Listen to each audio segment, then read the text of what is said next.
Yeah. Freshman gang. This what they want. This what they want. This what they want. This what they want. Come on. Jet fly, so thorough the rest slide. I'm humble, I kept quiet. I'm really the best, right? This what they want. This what they want. This what they want. This what they want. Come on. J.O.'s a fever and they codes with a diva. He stay yo, she's sweet as I drink, but I don't really drink, so I'm not really a drinker. Yeah. Oh, I thought I heard you say this before. I said, oh no, good looking, I'm thirsty. All right, we're rolling. So, for those of you that have seen the show before or have seen us out shooting before, you may have seen me, but you've always seen me behind this camera, and people know me as a cameraman, but really I'm the producer, editor, whatever else has to be done to get this show in the air. And now that we're online, we've changed the name to Street Journal Online. Thanks everybody that's stuck with us. I'm sitting here in the basement, and I was just told there's no name for this studio with Tariq Abdul Salam, right? Yep, lyrical time bomb. And Jean Quillis. John Quillis? Jean Quillis. Okay. And just to get out there, Tariq, what's the name of your label? You have a record label, I understand. No, actually, I'm independent. I've worked with several people, never signed anything. But I just put out a project maybe a month ago in affiliation with Producers United. And it's called The Dichotomy, produced by The Savage out of Virginia. Check it out. Now, what studio was that in on Black Rock? Weren't you guys in That was Shawboy Records. Okay, Shawboy Records. That's what Yeah. I'm Tell me about Shawboy Records. Shawboy was a upstart from my brother S Love, aka Rafiq Shaw, and he pretty much put the groundwork in, laid the foundation for his for him as an artist. I don't know if you knew, but he was pretty big in the '90s with Poverty. You know, they had 3 Buffalo Music Awards, which was the equivalent of Grammys. Right, here in Buffalo. Yeah, so, and they actually had a single that was produced by Guru of Gangstar, rest in peace, and they flew to Simi Valley to shoot their video with the infamous Hughes brothers from Minister Society. All right. So he had his foot in the door, I say, in Buffalo. So that's different than being, national. Well, that's more than a lot of people here have done. Some people have been in like studios, but have never even been on the radio here. Yes. Which is a big feat. We'll talk about that later. Getting on the air on WBOK. Yes. So is that where you got your start at Shawboy Records, or did you start? Oh no, I actually did stuff before that, dating back to like '93 when we all when Buffalo was like a mecca of hip hop, Upstate Click and Insomniacs crew. Right. Everybody had their own. We were the true tribe. So that's when I started to do music.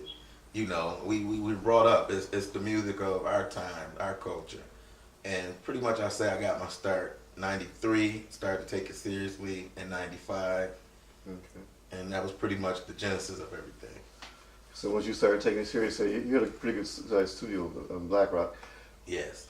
Tell me about that. Did you learn anything from doing that? Oh yeah, I learned engineering, I learned beat production, which I dabbled in. I worked with DJ Warlock, and I kind of soaked up everything from everywhere. That's what I tell a lot of young people: soak up your environment, because it's better that you know everything has to do with it, not just writing a nice 16 or banging out a nice beat or whatever. You should know everything. But that's when I learned engineering, the early stages, and pretty much beat production, and even how to perform in the studio, because a lot of people can rap, a lot of people can spit, and they're fierce. Then they get in the studio and they don't have breath control, they're kind of overwhelmed, they can't hear themselves, they're listening for themselves. So it was a lot that being in the studio on a daily basis could teach you about being a more rounded artist. That's like the kid that can go on the basketball court in the playground and look like Jordan, but then you put him in a uniform and on a team, and he can't do anything. He can't do anything. He don't know the rules. He don't know what you can exactly. do, what you can't do. A lot of people, have talent that can sing or can rap, but will never make a good recording artist because they don't know what's involved with recording. They, like the basketball player that you just said. A lot of them, you don't have coaches in the street. You have your boys yelling, ooh, ah. So to have to listen to a coach, I've had people come to record here, and you tell them you're doing something wrong, or or try it this way. And they're like, man, what do you mean? This is my stuff. I know what I'm doing. I know what I'm doing. You know, but like I say, if anyone who's been in the workforce, you have a boss. Your boss might have a boss. There's boundaries and limits on it. Not to take away from the artistic integrity of what they're doing, but actually to just set some structure, boundaries, and guidelines for what you have to do. That's like in a recording session to over a long distance trip. 5 of us get in the car. We all might have driver's licenses, but only one of us can drive the car at a time. Exactly. So it just feels because I got a driver's license doesn't mean I'm trying to tell you, put my hand on the wheel and steer the car. But you have somebody in your back seat talking about turn that way, you're going too fast, whatever. Backseat driver. There's a lot of backseat driver artists. It's a lot of artists that I honestly shouldn't be doing this, but they don't have anyone around them telling them that. And Right. you might say, who are you to say that they shouldn't be doing this? And I'll say, if people locally in any locale could get their stuff out to the mainstream, that's when you get a real feedback for what you're doing. Because your boy's gonna tell you it's hot. Oh, that's hot. My man did this. It's hot. It's hot. Then you get out on a kind of like a national, the national grid, and the numbers aren't there. The oohs aren't there. The ahs aren't there. Because you really wasn't that good. So be honest, everybody. Stop lying to your boy. Right. You go back to the you said '95. That's in the late '80s, early '90s. This is a time when I was kind of doing a lot of time in the studio when I was really learning the craft myself. And you go to two things. I'm going to go back to you mentioned Warlock. Yes. At that time, to me, the 2 best hip hop producers in the city, and somebody's gonna take offense to this. I already know. No, they're not. I already know that there's gonna be somebody who's like, what about me? When I say that, to me at that time, the 2 best hip hop producers in the city were Kid Code and Warlock. Yep, exactly. If Kid Code and Warlock were the two hottest hip hop producers at that time. And everything ran out of them too. Man, and I mean there may have been somebody else doing it, but I didn't hear about it. And I was pretty involved and I was pretty immersed in it at the time. Yeah. So. And it's a funny story because you are either on Team Warlock or Team Kid Cole. Like everybody that did music was either affiliated with Kid Cole or Warlock. Some people who were blessed to be, intertwined in both of those camps. I just happen to know them both. I didn't work in either of the studios, but I knew both of them. Yeah, yeah. And like I say, that was a lot of food for thought, soaking up being around Warlock. Learning that this is more than music. It's like a famous quote for his is, I don't listen to lyrics. So it used to be a lot of arguments in the studio with myself and other artists about how are you telling me what's good and what's bad when you say you don't listen to lyrics.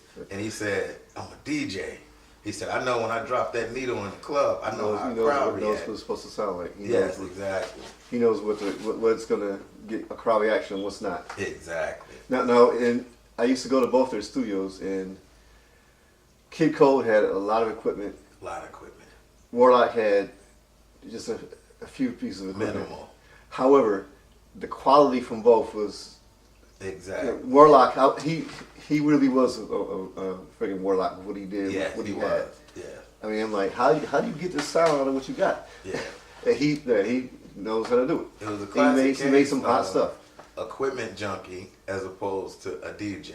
Yeah. Like being like older than most of these young brothers out here, him included. A DJ 20. All right. A DJ would have 2 crates, and he'd probably have 7 or 8 people with him with crates of records, and that's how they set up anywhere and everywhere. Now people got a laptop, a MIDI controller, and they call themselves producers. Or Back even in their the day, little flash drive. Flash drives. No, before that was the iPad. Oh yeah. Before exactly. that little thing. I forgot. Yes. I never got one, but he needed. I saw people with them plugging them in and playing their whole music off of it. No, like I knew it was Kid by Cole had everything. He had all this equipment. He had everything. And I remember, this is funny, because I remember when Warlock bought his first DAT player, when DATs became big. Yeah. And it's just like we recorded the world in that DAT player. Like, he knew how to manipulate. He knew how to manipulate the stuff he had. But a lot of people wouldn't know that he had such minimal equipment because of the sound that was coming out. Exactly. But it was about the music with him, though. It wasn't about looking a certain way. He had he had invested in a warehouse on Walden. It was an old hardware store. He moved the studio in there, and a lot of people I know in the town would have got it renovated, paint, this and that. Warlock never did anything. He moved the nuts and screws out the way, set his equipment up, and we recorded albums worth of material back in 2000 in that place. And when I seen him recently, it's funny. He still has that DAT player and all the tapes, and he was like, "Oh, I gotta take this somewhere and clean it up or whatever." Then I'm like, "You should clean that DAT player up." You know, it looked like they pulled it out of a vacuum cleaner bag. And there's another guy who went to, forgot the name, Madhouse Studios, I think it was called. He had a DAT player too. Mm-hmm. So if you had some old DATs, like I have a DAT that was I was recording a song at the studio from West End Communications. Yeah. They had a studio back there over on Niagara Street. Yeah.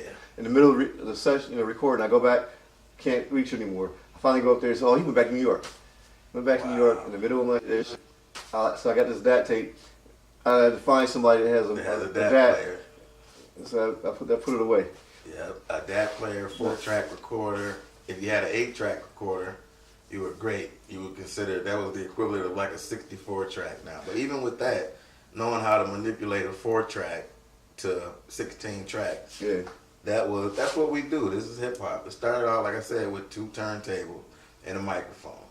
There was no dancers in the back. It wasn't lighting. Yeah, you said you told a DJ and talk about where a mixtape came from, where that term, because that's such a misused term right now to me. Yes. I get sick of it when I hear somebody say, "My mixtape is coming out." Tell people what a mixtape is. A mixtape originally started from the DJs in the block party. They would tape everything that went on that night.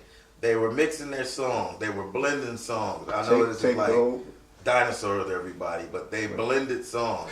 It's almost like your favorite songs on the radio. They would put on a tape, and that's the tape that circulated around everywhere. Yeah, because the way they mixed it, and that scratching, and the mixing, and the way they blended, you weren't going to get that unless you were at that party. And if you were at that party, and like, man, I want to hear it again. And he would record it, and he would sell you a copy of the tape he made of that mix. He would probably be the only person you hear who vocals was on there saying, get this party started. You might have his man or a couple people from the neighborhood that came in and wanted to spit over a break beat. And that was the equivalent of that. Now in this day and age, everybody say, "Hey, I'm gonna take the hottest songs out now, all 30 of them, and I'm gonna rap over all of them, and I'm not gonna mix it properly. My new mixtape. Here go my new mixtape. Check out my new mixtape." Every time I try to get somebody to explain to me what are you calling a mixtape? What is it? And versus an album. And some people that I'm cool with, they tell me that, and they might watch this and might want to have some words with me, but you release the album, and then you say, "Now I'm going to release my mixtape." What the is the difference? Yeah. In your mind, exactly. Between your album and your mixtape, like because there's no DJ on it. Tapes don't even come out no more. So I'm not the first one to bring this up. So apparently, it came out because now I have people saying it's my mixtape hosted by DJ so and so. Yes. So apparently they said, "Oh, to make it truly a mixtape, you got to have a DJ on there." So we'll have someone hosting, and I'm like, "Okay, well, are they mixing it on there, or are they just on there putting their voice on there?" And that put the DJ back in the forefront where the DJ started. The DJ was the original producer. Exactly. If you those groups that had rappers, every single last one of them, the DJ's name came first, and then the rapper. DJ Jazzy Jeff and Fresh Prince. It was not Will Smith's name first over Jazz. It was DJ Jazzy Jeff and the Fresh Prince. Because the DJs were famous. The DJs did 5-6 shows a week. They killed the weekend. And the rapper was almost like the sidekick. Well, their whole job was to get people hyped, to really be the hype man, to get people up. And they're talking and they're trying to get you to the party. Come on, get up to the floor. Busy B. That's where he started. So and that is kind of where getting on the mic in front of them came by. Where the DJ died, unfortunately, all the DJs that become producers died. Yes. And in Buffalo, the two hot DJs that became producers were Kid Cole and Warlock. Yes. They were first DJs. Yes. I saw, as a matter of fact, I remember being in Kid Cole's studio when it was gonna be called the Battle of the Kids. Yeah. When they were bringing Kid Capri here. Okay. And it was gonna be a battle. It was the show was being billed as the Battle of the Kids. Kid Capri didn't know that it was a battle. He thought he was just coming to do a show. Yeah. So his cousin lives here, and called and said, "Yo, you ready for this battle, man? Everybody's talking about this battle." He said, "Battle." So he kind of had backed out. Yeah. But Kid Cole showed me something he was gonna show me the thing he was gonna do. Yeah. I was watching his hands. If you've ever seen a TV show called The Bionic Man, Oh yes. his hands were moving. I'm like, wow. Yeah. I was there going, man. Actually, I got a story about Warlock. I wasn't there. I've heard it from my uncle. I don't know who he was battling. It was a big DJ. There's been several stories. You know how the folklore is. Yeah. Some people said Jam Master Jay, Kid Capri. It was a lot of people. I don't know They who just he got out was there. I battling. don't think they were the best. They just got out there. But they said the brother lit poured alcohol on the turntable and was cutting up the song Fire, Fire. Okay. And they said, like you said, Bionic Man in a flame turntable, cutting that up. And I'm sure he won the battle. That's what everybody. Yeah. And then like maybe 10, 15 years later, I'm sitting in front of this brother in awe.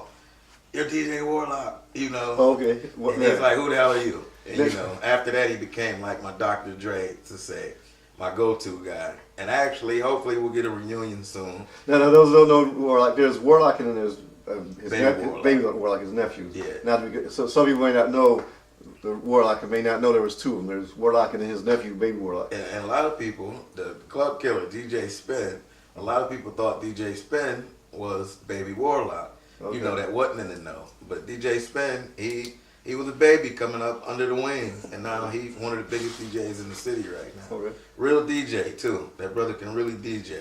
Now- Shout out to Kenny Cuts too. Now here's the thing that to get going to the equipment as to why the DJ died. One of the things you mentioned is instead of having DJ, I go now to parties and events, and I see dudes with these programs and this equipment that make it that anybody can mix with it. Anyone. All you gotta do is pick the next song you want, and the computer will automatically blend it and mix it and make Yes. it. Make it, and you can even make it seem like you're scratching with that thing. All you need is a music library. So- It's so- software now. Yeah, so that kind of the DJ kind of got phased out with the automation, just like they had the robots that build the cars. They had automation that you can put the program in and set it up in advance, pick the songs, Yeah. and it'll run the whole program. All you do is stay there, and look like you're doing something. Exactly. No. Like you say, software, the makeshift CD disc. Like I see it on Facebook a lot.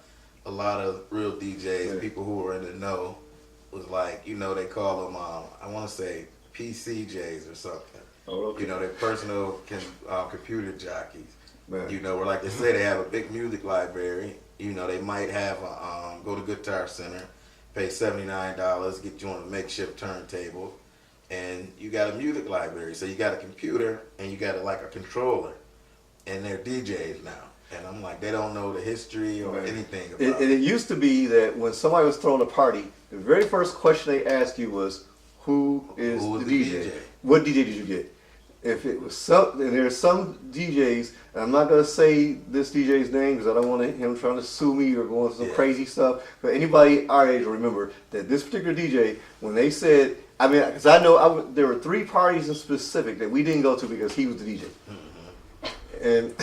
Yeah. Oh, This I D- know what you're talking about. This DJ has been on BOK. He's famous now. Locally, well, I say famous because everybody. If I say his name, everybody in Buffalo, everybody would know it. Yes. And I'm fighting back to say his name. Okay. Cool. But I'm gonna tell you. Oh, yes. Just seen him yesterday. There were 3 parties that we didn't go to because he was going to be the DJ. I said, "Oh no!" And Yes. so we did something else that night. Yes. And because the DJ made the party. Exactly. So now then they became producers. And that's even funny because that brother just now is kind of making a name for himself. When someone say, "Do you know such and such?" And it's because he's the last man standing. It's because he's still standing. He's still doing it. Yeah. He stayed in the game. That's everybody else said it was good. Yeah. Had to get jobs, whatever. And Yeah, and act like you said, he worked at his craft also. Yeah. I give him that because he's been doing this for a very long Oh, time. and let me tell you. Okay, I have seen him recently. As a matter of fact, I was at an event recently and I watched him. He's improved. Yeah. He was doing it. But you should though. You can shoot free throws. But for 20 years, after if you keep throwing the rock up, it's gonna go in eventually. Exactly. Yeah. But that's how it is with hip hop also with rappers. Keep spitting, keep trying. Now, I'm a songwriter, and I've written maybe 3 raps. Yeah. And the first couple of ones I wrote were corny as hell. So I've written 3 that had let people see that rap. So okay. Yeah. But this is out of I've written over 450 songs. But hip hop. It's not an easy thing to do. No, it's not. It's not an easy thing. First of all, to come up with the words and the phrases, the whole thing, the whole concept, the whole thing. Like I tell you a song that I heard recently that I was really impressed by. That as a songwriter, I was like, wow. I don't even know who did it. Something about the Revenge of the Return of the Machine.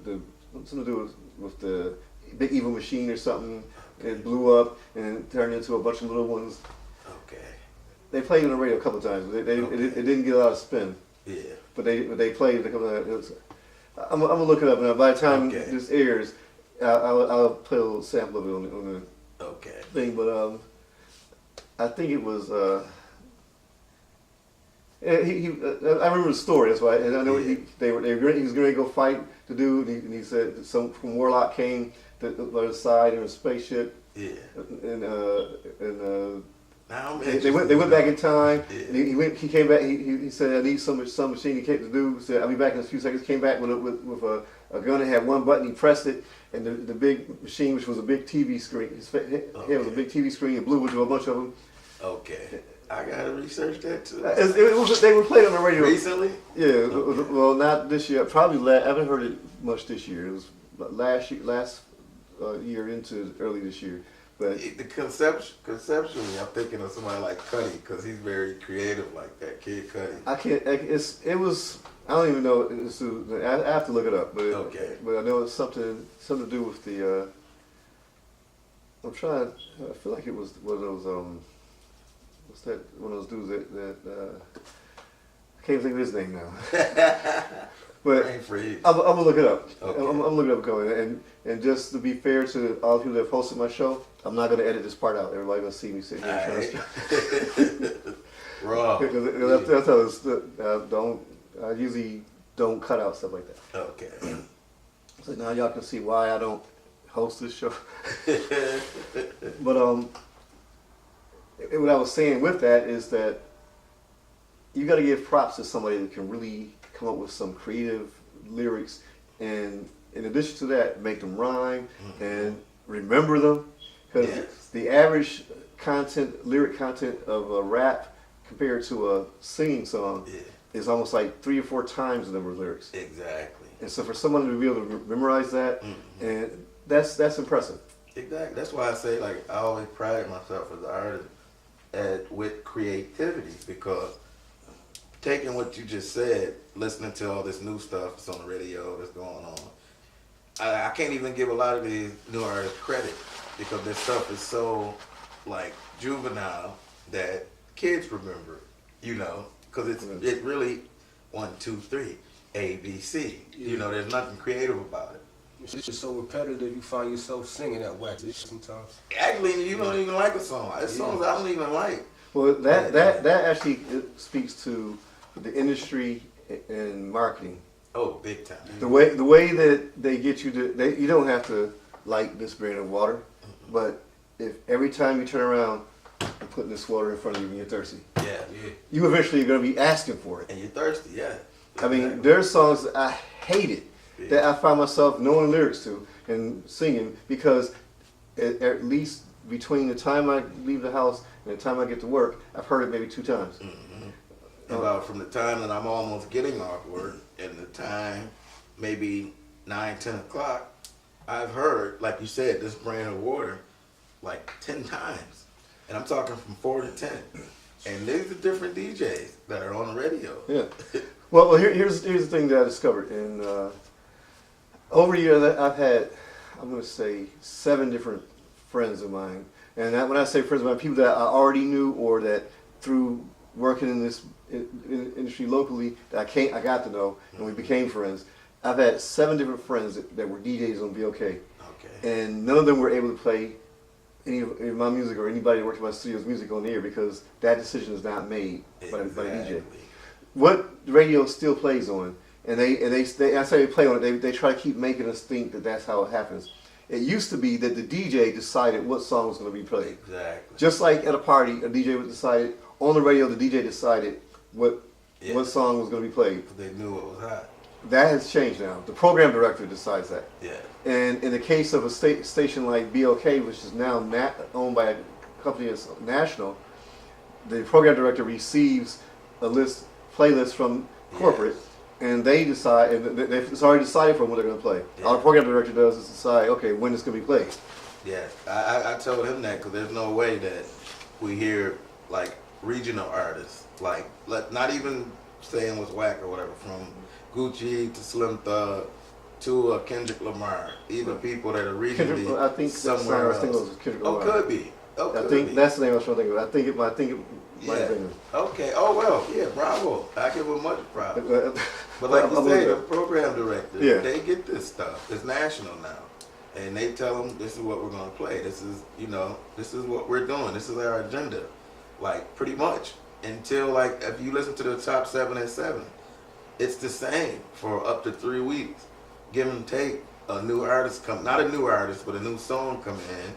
Like at one point, Future, who I've grown to like as a songwriter. That brother's very creative. As a rapper, You know what, Love of Future or no, Future. National Future? National Future. Okay. Like pretty much, I'm like, this guy was on 6 of the 7 songs, and it was really like 8, 9 different artists within that 7. So I was like, realistically, are we that hot? Or this is what the program directors say, this is what's going on. But after a while, it is the hottest thing because it's all you hear. And people conform to that. Not myself, but the masses do. They conform to that. Well, it's not even their fault. As humans, one of the things that the advertising industry has discovered is that humans are really susceptible to certain things. Repetition is one of them. If I keep repeating it over and over. Yeah. That I'm gonna get up. I'm gonna get up. I'm gonna get up. There's this comedian that said I forgot what it was. He said, I'm gonna keep saying. By the time I finish, y'all gotta be saying this when you go home. Yeah. Classic example. I ain't worried about nothing. Ain't worried about nothing. I hear that song every day, everywhere I go. Yeah. And I don't even know who it was by. And when you said that, it just started playing in my head. it won't be around next year. But it's disposable. Like everything in the last 10 years has been disposable. The people that are still relevant, to be honest with you, are the people that started, like in my generation, Busta Rhymes, the Jay-Z, Eminem, Lil Wayne from his Hot Boy, he's still relevant. These people are still relevant for a reason. And there's so many groups. I'm even going to throw LL Cool J and Will Smith in there because they've taken this game and moved higher, moved into film and television, and still can come back and release an album that people will buy. Exactly. People still will buy a Will Smith, a Fresh Prince album. People will still buy an LL Cool J album. Because that's a true fan. Yeah. They've grown with you. These artists are so microwavable these days. Their fan base can't grow with them. Classic example. Chief Keef, he had over 47 million YouTube fans, and his album comes out and he sold less than 100,000 units, and people go, okay, it's the gift and the curse, downloading, stealing music, all of that. But a true fan buys your music. Yeah. I've come to find that out. A true fan will ride with you and grow with you, and there are no true fans no more because there are no true artists. Well, yes, that's right. No one's really whole. They're all. It's kind of the plastic side. And when I say plastic, they're. Actually, the industry has always been that way. It's always been that the record industry, record labels, they're not looking for artists to sign. Somewhere around the 60s and 70s, they stopped that. And the groups to look at in that are what they call the super groups: Earth, Wind and Fire, Heat Wave, Chic. Brass Construction, Ivy Brothers. all those groups that had like 8 to 9 people, they discovered that people couldn't get to know the whole group. So the leader of all those groups broke off and released their own solo project. Philip Bailey went solo. The dude from the Isley Brothers went solo. From Cameo, Larry Blackman. What's the other? There's another. I really know those names. It's just been a while. It's Joey Wiley. Yeah. You know? So they started looking. They stopped, say around the '80s. They stopped looking for groups and started looking for hit singles. It was called artist development. It cost too much money to develop artists, and like my remedy to that would be to get artists, creative, artists that like we just talked about, Kendrick Lamar. Fortunately enough for him, he was brought into a machine, and they told him, do what you did. Like the industry's sort of catching up.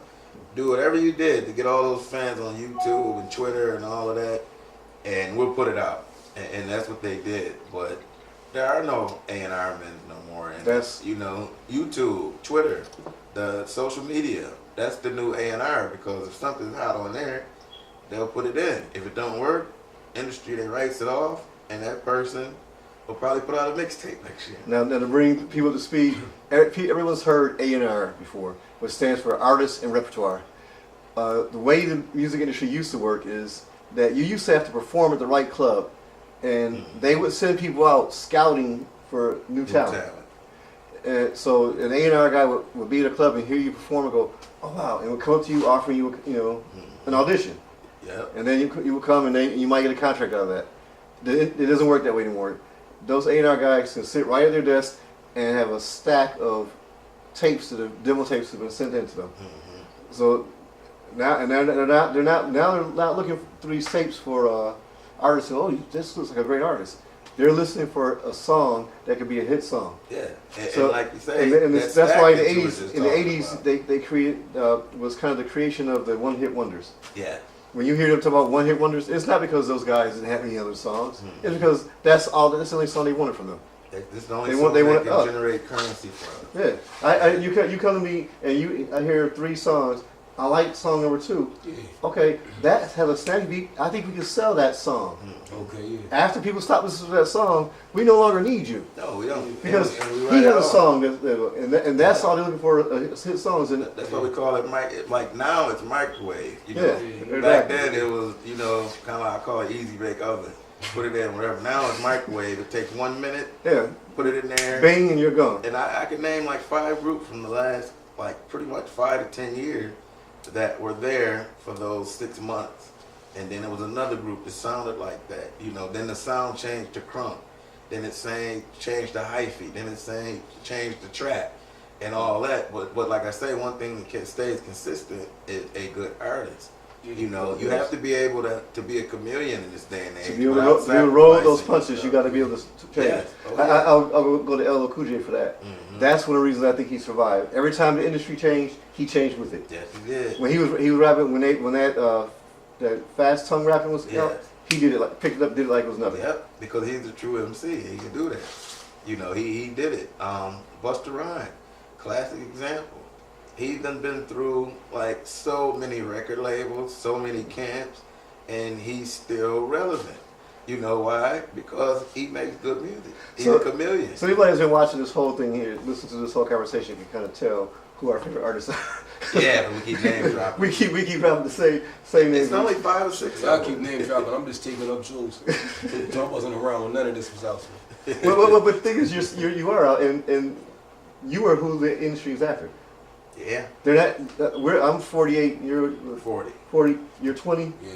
You're the one that they're looking after. They're not. They figure I don't spend money on records. They think that you are, and they keep. But unfortunately, they keep going from who they think spends the money. Yeah. And they keep doing these surveys and studies and trying to figure out how can we get money, because really the industry is choking. You ever see somebody in quicksand? Yes. You don't know what quicksand? Look up quicksand. QUICK sand, and see what happens to you when you walk into some quicksand.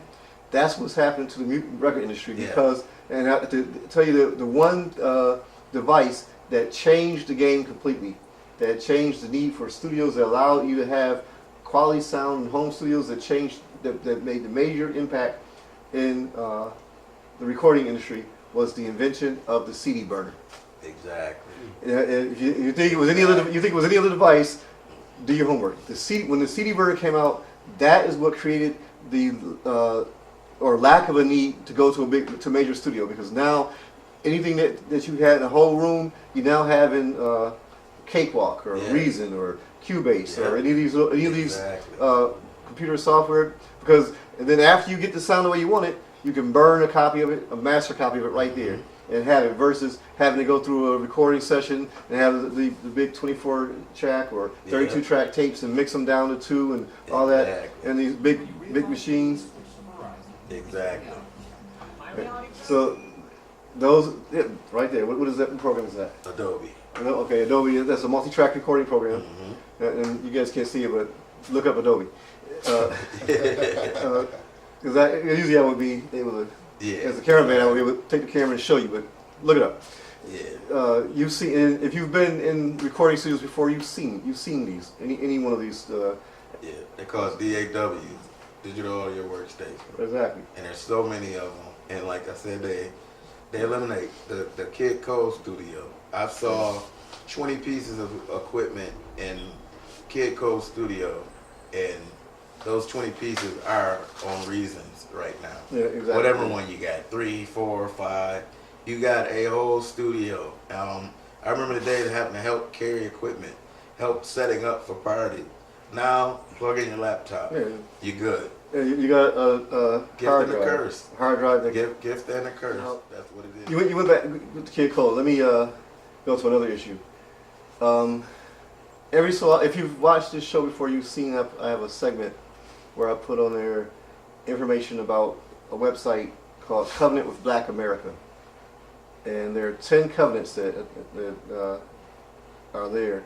One of them is closing the racial digital divide. What that is referring to is access of non-whites to not only the technology but the knowledge of it.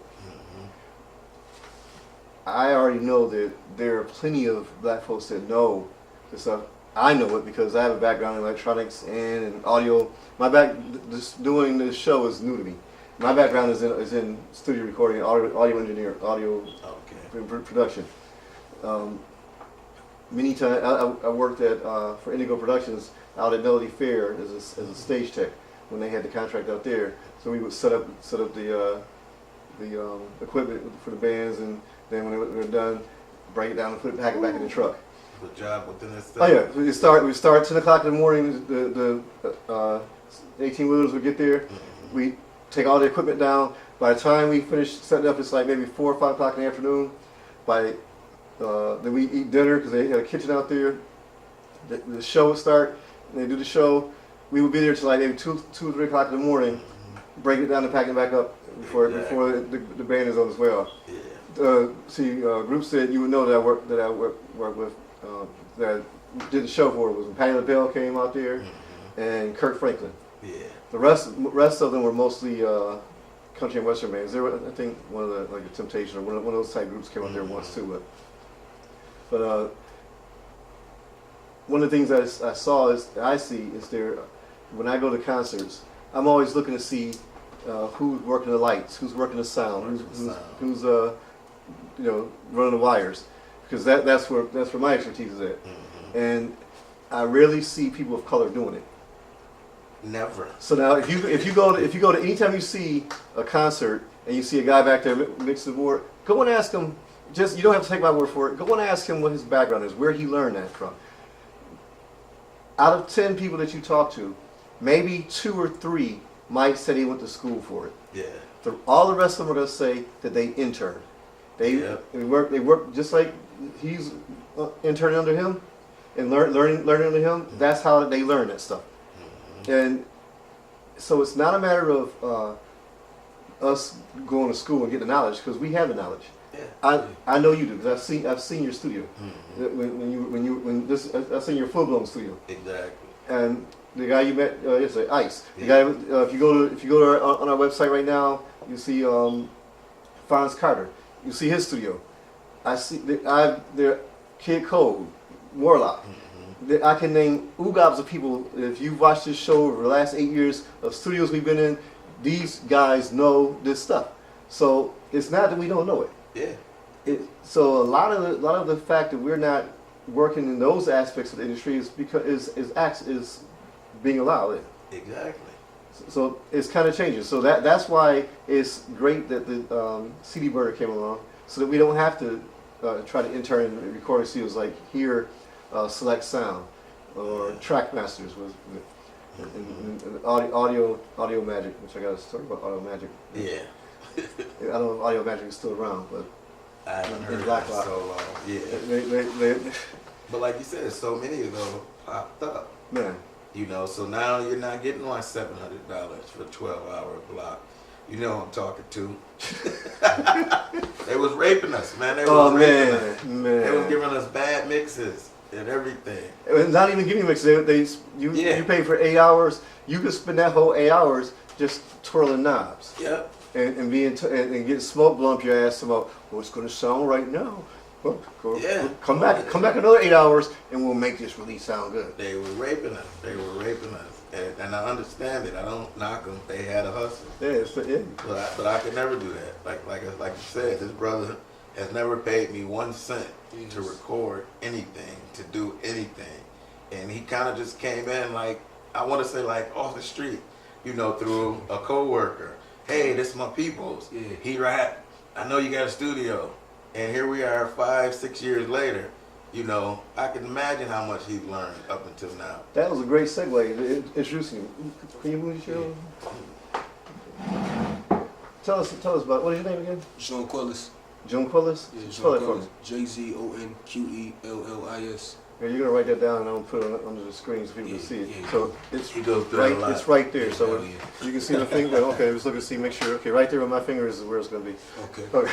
Cool. You edit that part out, right? No. I'm edited in. Raw. I'm Okay, gonna add your name on top of right where my finger. People was. done try to change his name. Okay. We're going to call you Quells. Everybody We'll call you Jay. I'm Sean Quillis, plain and simple, man. People do that though.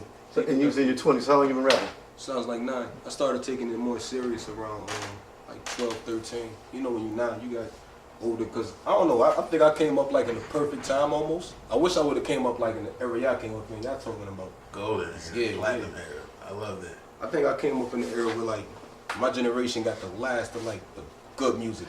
Well, good music is not something that just ended. Yeah, I'm not Good gonna- music. Good music can always be made. You can always Yeah. make good music, or you can make some crap. Yeah. There was a lot of crap from back then. A Yeah. lot of crap. A lot of crap. I don't know. Basically, I'm definitely. I could imagine. But nah, basically, let me rephrase that. What I meant to say is, You got to Yeah, dig through no. the rubble. yeah. Like I came in. I don't know. Like I came up as far as like when you figured DMX still had a little bit of a buzz. Ja Rule was hot. Method Man was still spitting here and there. A lot of Mary J. Blige records being played and stuff like that around the time I came up. And Good music. BET had Freestyle Friday when the cats could actually rap. Like cats could actually rhyme or whatever. And, it was a lot of little stuff. You start to look at stuff, you start taking your own liking and stuff. And Okay. yo, you spit that rhyme like that. I wonder if I can construct a rhyme and come out either sounding like that or with that cadence. Or I can with do the that cadence of my better. own. Well, what that made too, you definitely. hear somebody rapping the side? I want to see if I can do it. What made you think you could do this? Ghostface, Shaky Dog. Yeah. Ghostface Killer, Shaky Dog. Okay. It's been a lot of cats on Ghostface, Boot Camp Click, Helter Skelter. He put me on Helter Skelter. Sean P. A lot of cats, man. I can go on. We'll be down here for 16 hours. Let me interrupt probably. you for 1 second. This is classic. Like, if you eat shit all day, candy and pop, and you're going to be extremely unhealthy. It's funny because this brother is soaked up. Like when he said it, you know, the good music is gone out or dying out or whatever. The people he just mentioned, the stuff that he grew up on before I knew him or anything. You know, he had a healthy diet of good music, hip hop, R&B, everything. That's a really good analogy. And it reflects. It reflects what he does. Yeah. Because when I first heard this brother, I was sitting there with my jaw dropped down, Yeah. like, wow, because he reminded me of people that he couldn't possibly know. You know, and I'm sitting here. This is one thing about Buffalo. We got this sweet soul. There's no unity around whatever. But I know a lot of brothers that turned his brother away or said, we got to do something together, and the beats Never were did. given, and they never did it, didn't answer their phone calls, didn't check their emails, they texted, and I'm like, that is sucker shit to me, you know. That because- that unity thing, I'll expand it. I want to have you on again so we can talk about Okay. a lot of social issues. One of the reasons we don't have a lot of unity here in the North is because in the South, black folks had to stay together because they Where I'm had, from. by law, they had the separate but equal laws. You couldn't go to a white store, you had to go to a black store, so you had to support black folks. Up north, black folks had the assumption, had the illusion of freedom. We thought we're in the North, we don't have the same problem. And so black folks didn't stick together as much here. They thought the ideal success for people in the North, and if I'm offending you, hey, the ideal of success for so many people is to move on the other side of Eggert and say, I live in Cheektowaga, or I live in Amherst, Oh, yes. or to move to the fucking Allenhurst project and say, I live out in Amherst, I live in the suburbs. Yeah. Buffalo's the third poorest, the 11th Yeah. crime, and I'm But sitting here the like, fifth most racially segregated yes, exactly. in the country. So, And we're doing this. and we're doing it to ourselves. Buffalo is primary. If you wonder why they're letting Byron Brown, and so I'm not going to get to everything, why they're letting Byron Brown be the mayor again, and I'm saying I'm not going to say who's letting them be the mayor again, but if you see who's not running against them, it's because they want him up there to make it look like we still run things. Because really, the population of black folks outweighs everybody in the city right now. Now they can go and try and change it, but they're working on it. That's called gentrification. We're going to talk about gentrification on another issue. So go back and throw it in there. I'm really the best, right? This what they want. This what they want. This what they want. This what.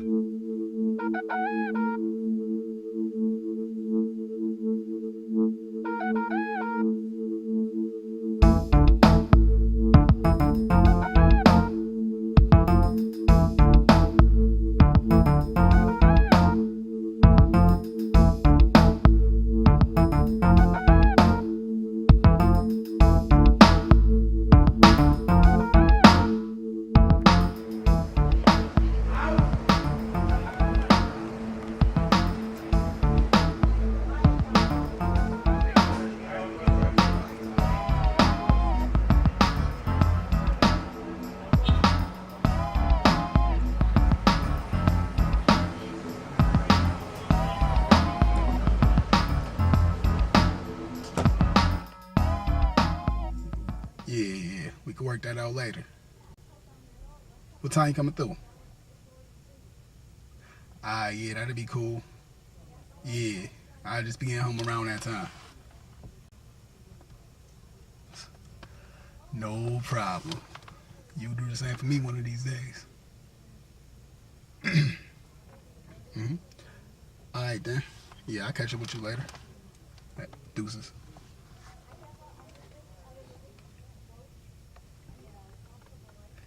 Got this nigga. Alright, man. See you soon. Yes, sir. Whew.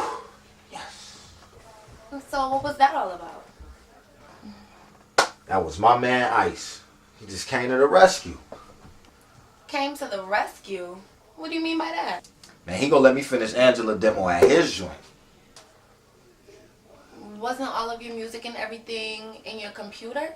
How will you ever get all that work done again in somebody else's studio? That's the beauty of working at Ice's joint.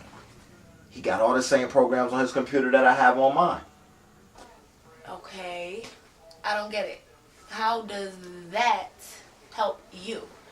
You still have to sit and re-record all of that music you spent all the time working on. Isn't all that stuff lost now? It would be, if it wasn't for Chris. Chris, your cousin? Yup. And what's this? It's a flash drive. I know what a flash drive is. What does it have to do with your studio? Remember when the crackhead broke into my cousin's house and stole all his shit? Yeah, that's when you and Zach first went and got your own stuff, but... My man Raphael, the TI guy, told me I should get a flash drive and save all my programs onto that. So if I'm at somebody else's studio, I could just load it right up. And if my system crashes, I don't lose anything. so glad I listened to that motherfucker. Besides that, all the beats are in the drum machine. I took that to work with me to finish the beats for Randy. Oh. I never thought about that. Well, gotta get organized. It's gonna be different working somewhere else. And I gotta get up to the station. Oh yeah. Yo, I was listening to your show last night. What happened after that one song went off? It was like dead silent for 10 minutes. Oh, yeah. I thought I had more time. I was in the newsroom talking to somebody. Who? That Vaughn nigga? No, it was not Vaughn. He wasn't even there. Well, he was there, but I was talking to somebody else. Yeah, I bet that. Oh, David, you are so jealous of my career. I just cannot believe you. Career? What career? You don't even have a time slot. You're the fill-in DJ on the #2 black station in a city that only has 2 black stations. That's AM at that. What am I supposed to be jealous of?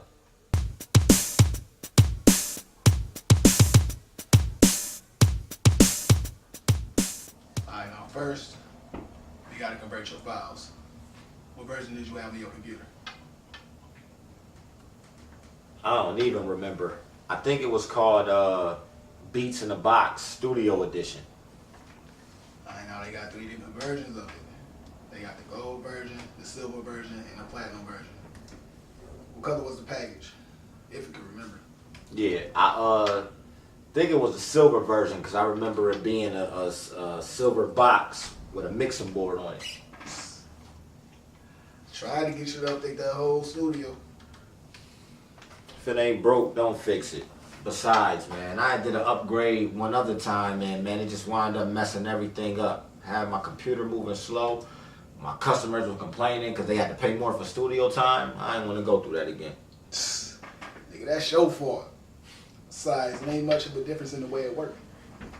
Yeah, but they moved some things around, and it wasn't how I remembered, and just, man, wound up messing everything up for me, man. Basically, some computer geek moved some stuff around, make it look like he was doing his job, and man, could have saved me the headache, man. Well, fortunately for you, silver files they can be converted to the gold files, and the gold files they can be converted to the platinum files, just like that. Makes perfectly good sense to me. All right, all done here. Just remember to save them as the platinum files and not the gold files when you're ending the session, okay? All right, cool. All right.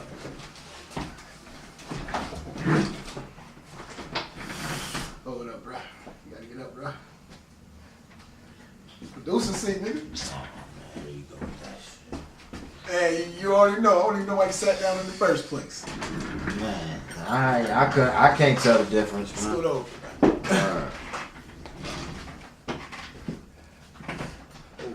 It's a good thing your client running late. Took a little longer than I thought it would. Man, that ain't a good thing at all. My bad it's taking so long, man. I'm thinking about that shit right now. I don't know where he at, but It's cool. Man, don't even worry about it. Gave me a chance to learn the whole beats in the box thing. word. Alright, we go straight to the back and make a left and you'll be in the studio area. Perfect timing. What's good? You ain't that shit? Yes, this is my client who was an hour late. My dog, I am so sorry. I had to pick up Gina from work. It's my fault. A patient wet herself after I already changed her and had to wait for an ambulance for another patient. I am so sorry. Don't even worry about it. Yo, we just got something set up anyway. It's like you knew exactly when he did here. Please, have a seat.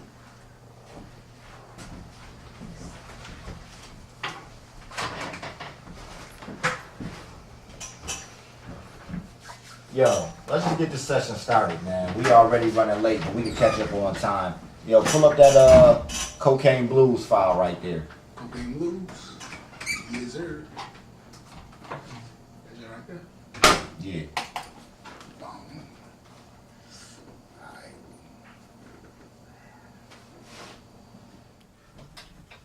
Now try to keep your voice in this general area. Now you ain't gotta be stiff, but try to keep your voice directed towards the mic. Alright? Okay, I got it.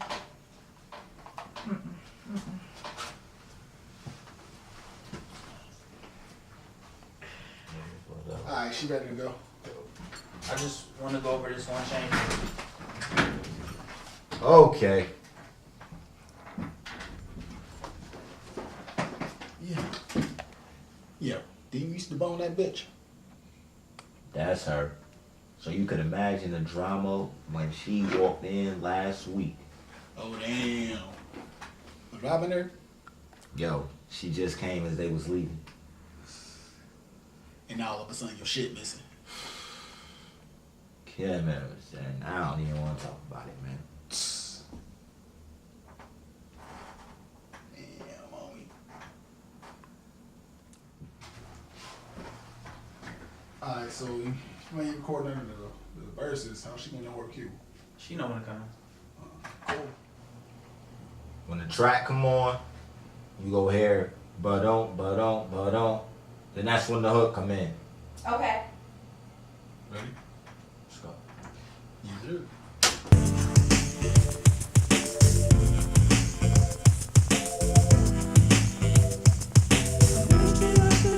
Stop. That's not it. What's not it? What's the problem? That's not what I had. I just need you to do it the way I asked you to do it. Well, I tried. I don't want to sing this anyway. You can't just sing it for me. I'm just asking you to sing one little part for me. I told you I'd rather rap it than sing it. Again with the rap thing? I wrote something to it last night. But that's not what I'm asking you to do. We can do that a different time. I just need you to do this right here, just right now. I don't want to sing. Easy. Always do. Easy. Now let's see what's up with it. This not being on my tab, by the way, if this go down. Anyway, Somebody gonna pay for it. I'll pay for it. Alright, that's how it. I wrote a little bit. It's in my phone, so. You good? Let us know when you're ready. Okay. It was all a dream, inspired by Missy and Biggie. This fire within me can burn up a city. Through the pain and the struggle, remained on my hustle. Cause it's a known fact that this game don't love you. Listen for the passion when I speak. You gotta start from the bottom before you relaxing on the beach. We out here trying to eat, but it ain't enough to go around. Dreams are just that, and these crabs will try to pull you down. Can't trust anyone, they out here lying. These dudes selling dreams, but I ain't buying. I'ma be unsigned till my talent is proven. So like U-Haul, I gotta keep it moving.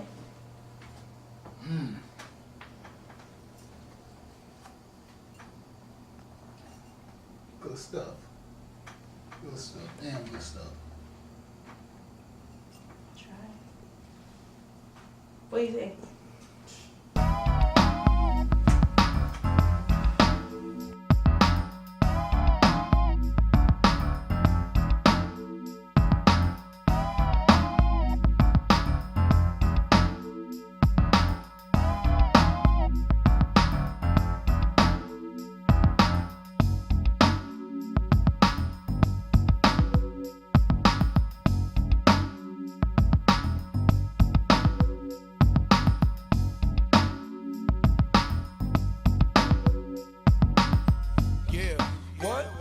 Chill.